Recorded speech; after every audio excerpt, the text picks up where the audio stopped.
So let's see real quick. First one, I'm only picking one person, so that's not too bad. Democrat, there's 7 Democrats in there out of 21 people. Is that cool? Yeah. And then Republican, there's 12 Republicans. What's that? 714. 5714, okay. Now we're picking 2 people with an and, so this and that. So independent, Will be 2 over 21. 2 out of 21. And then 12 over 21. Good. Republican is still 12 out of 21. Equals. Yeah. 0544. And then real quick, if I go down here, do you see how I'm always going to ask this kind of thing. I like doing this. If I do it without replacement, independent would be 2 out of 21.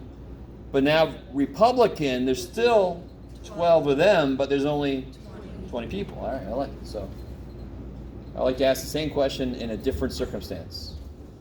And then what are the letters? 22, 5, 7. So when we do the 2 Democrats, It will be 7 over 21. yeah, first one 7 out of 21 chance, and the second one 7 out of 21 chance. Yeah. Sure.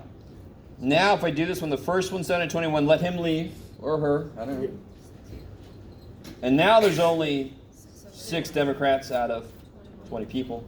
I always get somebody ask me, why did that top change and that one it's the same? Well, because if I have this 2 of the same, I lost that type, so there's less on the next chance.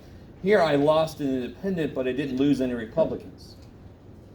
So that's why it's still 12 Republicans. Here, I lost a Democrat, so of course there's 1 less Democrat. And then what's that? I think it's 0.1.